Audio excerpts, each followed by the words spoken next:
El comedor no había cambiado, las mismas sillas pesadas, la misma mesa de roble pulido, el mismo suave tarareo de jazz que provenía del altavoz de la esquina.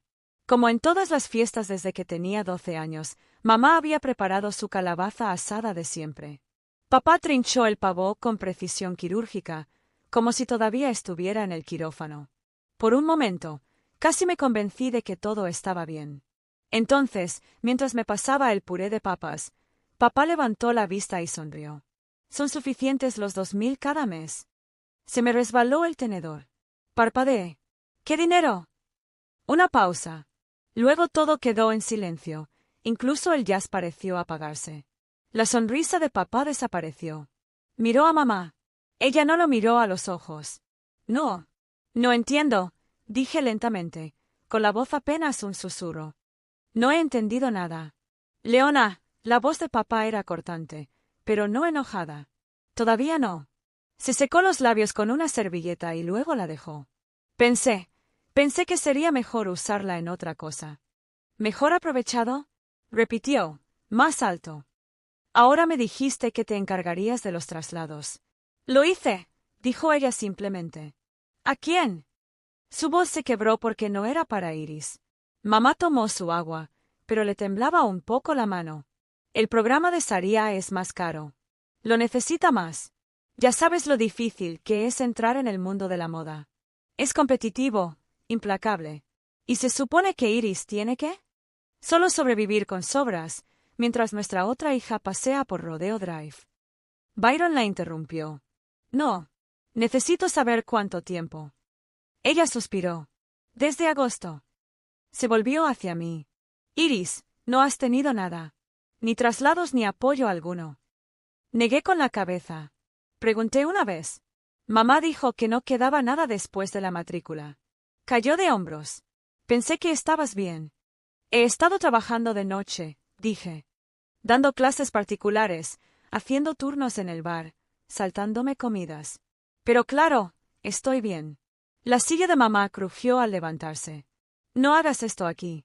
Es acción de gracias. Papá no se movió. Simplemente me miró como si me viera por primera vez en mucho tiempo. Necesito un poco de aire, dije, poniéndome de pie. El pasillo se sentía demasiado silencioso, demasiado familiar. Salí agarrando mi chaqueta y traté de respirar. El semestre de otoño se convirtió en noches y días largos. Llené mi agenda hasta que no quedó ni un solo espacio en blanco. Laboratorio de anatomía por la mañana, tutorías por la tarde, turnos en el bar que se extendían hasta más allá de la medianoche. Me dije que era temporal. Solo hasta que me pusiera al día. Solo hasta que pagara el alquiler. Solo hasta que pudiera respirar. Casi todos los días me saltaba el desayuno. Almorzaba lo que podía comer entre edificios, normalmente una barra de proteína y café solo. La cena consistía en ramen instantáneo o pasteles del día anterior de la cafetería cercana al campus que tiraba lo que no se vendía al cierre. Mis zapatos habían empezado a separarse por las suelas. Los grapé para cerrarlos. Un viernes por la noche, en el turno del bar, mi cuerpo finalmente dejó de fingir. Recuerdo el momento con claridad. Bandeja de bebidas en la mano, música sonando, alguien haciendo señas para que le sirvieran, luego calor, luego nada. Cuando abrí los ojos, todo estaba blanco y estéril sobre mí. El lento pitido de los monitores. Una vía intravenosa en mi brazo. La enfermera de urgencias me preguntó si tenía a quién llamar. Le dije que no. Más tarde, mi manager me dijo que había llamado a mis padres después de que llegara la ambulancia. Dijo que no había respuesta. Dejó mensajes. Pensó que aparecerían. No lo hicieron. 2 días después, Cayen, mi compañero de laboratorio, apareció sin invitación. Se había enterado por ahí. Traía una bolsa de plástico con la compra y una bandeja de citi horneado. No le había dicho mi dirección, pero me encontró de todos modos. Parece que estás desapareciendo, dijo, dejando la comida en el mostrador. Me senté en el borde de mi cama, con las piernas dobladas y la sudadera bien ajustada. Estoy bien, dije. No discutió. Simplemente me dio un plato y se sentó frente a mí en silencio. Le di un mordisco. Era cálido y auténtico. Tuve que contener las lágrimas por un bocado de fideos. Esa noche dormí 12 horas seguidas. A la mañana siguiente revisé mi teléfono. Había 2 mensajes de mamá. El primero: me alegra que estés bien. ¿Podrías enviarle a Saria el nombre de esa marca de cuidado de la piel que te gustó? El segundo: no te olvides de comer. Borré ambos. Más tarde esa semana, vi a Saria publicar un vídeo desde un brunch en West Hollywood. Su rostro iluminado por la luz del sol, con el siguiente subtítulo: no hay mejor manera de empezar el día. Gracias, mamá. Me quedé mirando la pantalla durante un largo rato antes de abrir mi aplicación bancaria. La pantalla de mi teléfono tenía una pequeña grieta que lo atravesaba todo. La esquina inferior dividía las caras y el texto, lo justo para distorsionar la ilusión. Aún así, me desplacé, no porque quisiera, sino porque no podía. Saria acababa de publicar un carrusel desde un bar en una azotea de West Hollywood.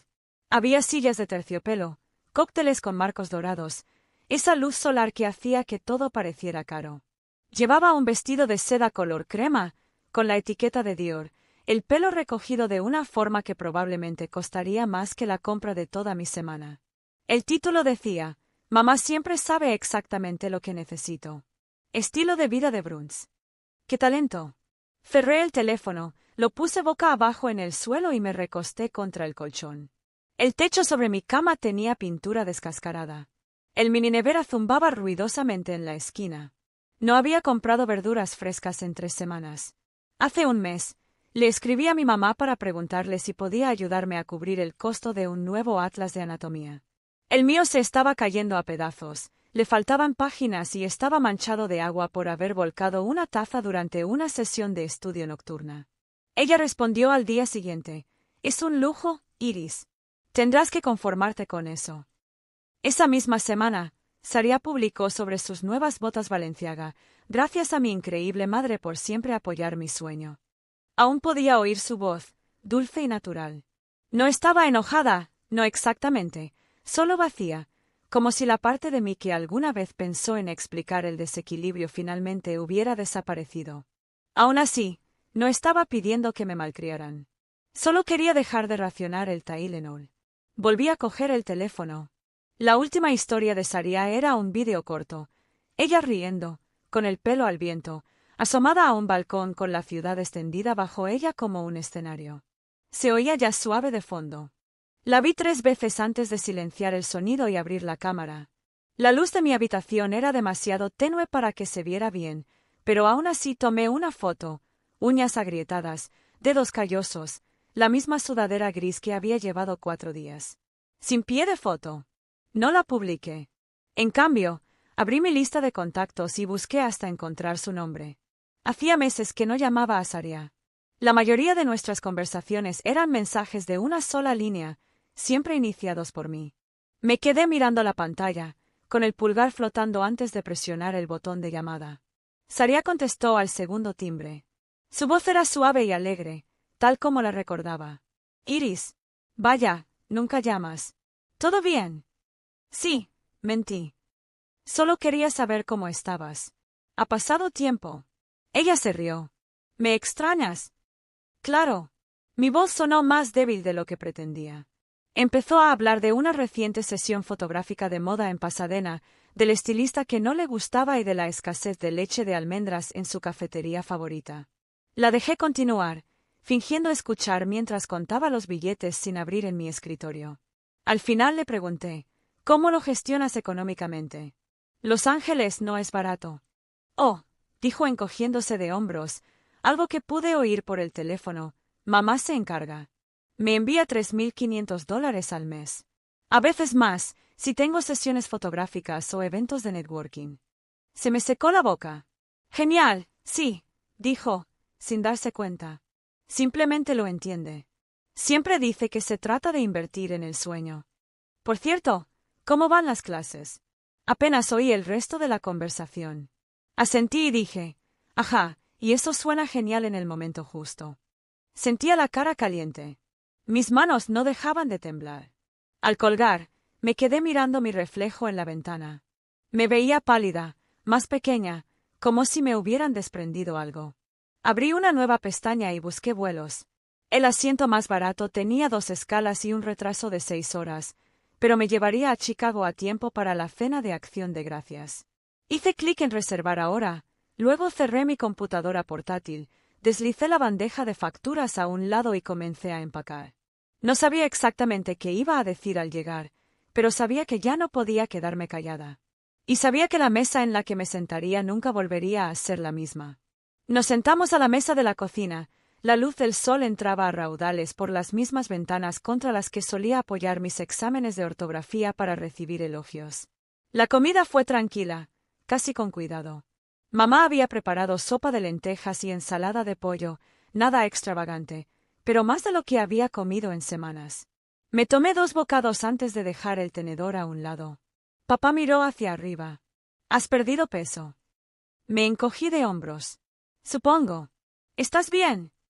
Define, vale, dije. Frunció el ceño. ¿Qué sueles comer? Fideos instantáneos, sándwiches rebajados, sobras del trabajo con suerte. Hizo una pausa. No te alcanzan los 2000. Lo miré. No era sarcástico. De verdad que no lo sabía. No hay traslados, papá. Ni uno. Su tenedor golpeó el plato. Se giró hacia mamá. Leona mantuvo la vista fija en su tazón. El silencio se prolongó hasta hacerse insoportable. Se lo he estado enviando a Saria, dijo por fin, con voz serena. Lo necesita más. La boca de papá se abrió levemente, pero no salieron palabras. Está en el mundo de la moda, Byron, continuó mamá. Es caro. Tiene eventos, gente que conocer. Tiene que mantener cierta imagen. Parpadeé. No necesito comer. Mamá me miró como si se hubiera sorprendido al oír mi voz. No digo que no necesites ayuda, dijo con cuidado. Solo pensé que eras más fuerte. Siempre lo has logrado. Saria es más sensible. Papá se levantó lentamente. Me dijiste que lo enviarías cada mes para Iris. Me hiciste creer que estaba bien. Mamá dijo más fuerte ahora, siempre lo es. Papá me miró de nuevo, esta vez con algo más pesado que la conmoción. Parecía culpa. Empujé mi silla hacia atrás. Vine aquí buscando respuestas. No esperaba que fueran tan sencillas. Mamá se giró hacia mí, pero yo ya estaba caminando por el pasillo y su voz se fue desvaneciendo detrás de mí. Cuando llegué a mi habitación y cerré la puerta, papá tocó a la puerta esa noche. No respondí, pero él abrió la puerta de todos modos, lentamente, como si no estuviera seguro de si tenía derecho a estar allí. No pude dormir, dijo. No paraba de darle vueltas a todo. Me senté y esperé. Me dijo que lo enviaba cada mes. Pensé que estabas bien. Pensé que estabas cómoda. No dije nada. Se sentó en el borde de mi cama. ¿Recuerdas cuando Saria consiguió su auto? Asentí. Quizás pueda llegar el año que viene, exhaló por la nariz, como si el recuerdo le doliera más ahora. Dije, solo podíamos permitirnos un vehículo en ese momento. Ella me dijo que no te importaba. Lo hice, dije simplemente. Él asintió lentamente. Sigo pensando en ello. Este verano, querías ir a ese campamento médico, dijo. Cambiaste de opinión. Dijiste que querías quedarte en casa y ahorrar dinero. Lloré durante una semana cuando me dijo que no podíamos pagarlo. Saria fue a Italia ese verano. Él miró hacia otro lado. Debería haber hecho más preguntas. Me lo puso fácil para no hacerlo. Se quedó en silencio durante un largo rato. Luego ella siempre decía que eras independiente, que no necesitabas tanto, que encontrarías la manera. No se equivocó, dije. Encontré la manera. Simplemente no debería haber tenido que hacerlo. Su mandíbula se tensó. No se trata de fuerza, Iris. Se trata de justicia. Y la extrañé por mucho tiempo. Pude oírlos discutiendo nuevamente abajo. La voz de mamá se elevó agudamente, algo sobre lealtad. Su respuesta, más baja, más enojada, atravesó las paredes. Cerré los ojos. Ya no se trataba solo de dinero. Hacía mucho tiempo que no lo era. A la mañana siguiente, encontré a papá en su estudio. Con las gafas puestas, hojeando extractos bancarios. No me oyó acercarme. Iris, dijo cuando me vio. Necesito que sepas que no solo le creía a tu madre. ¿Le di acceso a qué? ¿Al fideicomiso? Preguntó. El que establecí para ti y Saria, dividido a partes iguales. Creí que estaba bloqueado hasta que cumplieras 25, pero al parecer, ha estado desviando fondos a una cuenta separada solo a nombre de Saria. Se frotó las sienes. Su voz era tensa. 250.000 hasta ahora. Sentí un cambio en mi interior. No fue exactamente una sorpresa. Solo una confirmación. ¿Y ahora qué? Ya llamé al abogado. Estamos iniciando el proceso para revertir las transacciones. Tomará tiempo. Asentí. Eso fue todo lo que pude hacer. Más tarde esa noche, sus voces se alzaron de nuevo. Esta vez, más nítido y más desordenado. Ni siquiera me preguntaste, gritó papá. Ese dinero era para nuestras 2 hijas. Ella lo necesita más, espetó mamá. Hice lo que era mejor para ella, dijo. No para nosotros. No para Iris. Escuchar mi nombre así, en voz alta, defendido, no descartado, me envió un mensaje que no tenía palabras para expresar. Me quedé en lo alto de las escaleras, escuchando. Confía en ti, repitió, ahora más bajo. Y le robaste a nuestra propia hija. Me di la vuelta antes de poder oír su respuesta. Ya sabía cómo sonaría. Saria llamó 2 días después. Su voz sonaba tensa, entrecortada. Mamá me dijo que ahora solo recibo 1.000 al mes. ¿Es cierto?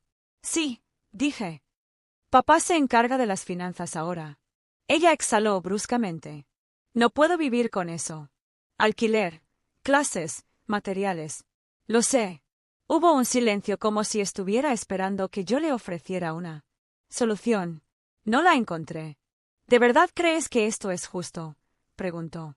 Creo que ya es hora. Colgó. Esa noche, pillé a mamá metiendo dinero en un sobre. No me vio en el pasillo, pero supe para qué era. Más tarde, papá también.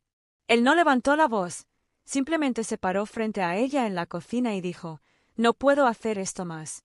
Ella lo miró fijamente, sin pestañear. Intentaba protegerla. Él ni se inmutó. ¿Y quién estaba protegiendo a Iris? Iris está bien, dijo. Siempre lo ha estado. Parecía cansado. Sigues diciendo eso como si eso lo justificara todo. Solo quería lo mejor para Sara. Él negó con la cabeza. ¿Y qué consiguió Iris? Mamá no respondió. A la mañana siguiente, llamó a un abogado. A finales de la semana, había solicitado la separación legal. La casa se sentía diferente, más silenciosa, como si algo se hubiera agrietado y hubiera dejado entrar un aire que nunca antes había entrado. Mamá vivía los días como si estuviera sumergida. Cocinaba, doblaba la ropa, reorganizaba libros que no se habían tocado en años. Pero no me hablaba. En realidad, no. Me quedé 2 noches más. El silencio entre las habitaciones se extendía como algo que nadie quería nombrar. Y cuando preparé mi maleta y cerré la cremallera del último bolsillo, ella estaba en la puerta, con los brazos cruzados, como si no supiera si decir algo o no. No lo dijo. De vuelta en Filadelfia, los días eran diferentes. Dejé 2 turnos. El bar me permitió quedarme los fines de semana. Seguí dando clases particulares porque me gustaba la claridad y la serenidad de explicar las cosas. El resto del tiempo estudiaba, dormía y comía comida que no venía envasada. Mis notas subieron rápidamente, no porque de repente me volviera más inteligente, sino porque finalmente podía respirar. Me compré unas zapatillas nuevas. No eran caras, estaban intactas. Me parecieron una mejora. Tuve que ganar 2 veces, una en trabajo y otra en valor. Saria enviaba mensajes de texto con más frecuencia. Al principio, era por costumbre. Luego, se convirtió en algo más. Ella envió fotografías de conjuntos que había diseñado para clientes en la boutique. No son de diseñador, pero me gustan más, escribió una vez. De hecho, los siento como míos. No sabía qué decir, así que simplemente dije, me alegro. Una noche, llamó sin avisar. Su voz era más baja de lo habitual. Creo que finalmente lo veo ahora. ¿Ver qué? Lo que te costó. A ti. Todo. Hubo una pausa, lo suficientemente larga para sentirme honesto. No quería creerlo, dijo, porque si lo creía, tendría que admitir que mamá me lo facilitó. Y eso significaba que te lo dificultaba a ti. Me recliné en mi silla y miré hacia el techo. No necesito que te sientas culpable, dije. Solo no finjas que fue justo. No lo haré. Eso fue todo lo que dijimos por un rato. Oí el tintineo de una copa en su extremo, probablemente era de té, no de vino. A Saria nunca le gustó el alcohol. Odiaba su sabor. Siempre me pareció gracioso. Ella se aclaró la garganta. ¿Vas a casa para las vacaciones? No estoy seguro. Papá se va. Yo también. Dudé. Tal vez podríamos ir juntos, añadió. No dije que sí, pero tampoco dije que no. Ha pasado un año desde aquella cena. Sigo en Filadelfia, todavía en la escuela. Pero ahora todo se siente más estable. Duermo, como, estudio sin mirar el reloj como si fuera una amenaza. Mis profesores han notado la diferencia. Yo también. Saria todavía está en Los Ángeles, pero ya no es la misma chica que solía publicar cada brunch. Trabaja a tiempo parcial en una boutique que promueve la moda sostenible. Diseña piezas con telas sobrantes y habla más de artesanía que de alta costura. El orgullo en su voz es más tranquilo, pero real. Mamá ahora trabaja en una tienda Home Goods. Dice que es temporal, pero no pido más. Nuestras llamadas son breves y educadas. Hay distancia. Ninguno de los dos sabe cómo cruzarla. Papá, en cambio, llama todas las semanas. A veces hablamos de la escuela, a veces no. Cuando viene de visita, trae libros y comida, y escucha como si el tiempo ya no fuera un lujo que tuviera que racionar. Una noche, Saria llamó justo cuando salía de la biblioteca, pensando en volver a casa para las vacaciones. Ella dijo, para ver a mamá. No dije nada. ¿Quieres ir juntos?, preguntó ella. No por ella. Solo para hacerlo bien esta vez. Hubo un largo silencio, pero ella no lo sintió. Simplemente esperó. Asentí antes de darme cuenta de que lo estaba haciendo. Está bien, dije. Vamos. La Navidad llegó sin grandes gestos. Solo un vuelo anticipado, 2 maletas de mano y un suave golpe en la puerta. Saria y papá entraron primero. Yo los seguí. Mamá contestó con un suéter que no reconocí. Sencillo, un poco desgastado. Tenía el pelo más canoso que el año pasado. Ella sonrió levemente. No llegó hasta el final. Nos sentamos alrededor de la misma mesa donde todo se rompió. La comida era sencilla, verduras asadas, un pastel comprado en la tienda y un pavo seco que papá había cocinado demasiado. Nadie recordó el pasado, pero tampoco nadie pretendió que no hubiera sucedido. Eso creo que fue la victoria. Nos pasamos los platos. Saria elogió el relleno. Papá me preguntó por mis clases. Mamá dijo que aún se estaba acostumbrando al horario de las tiendas. Fue honesto. No cálido, pero honesto.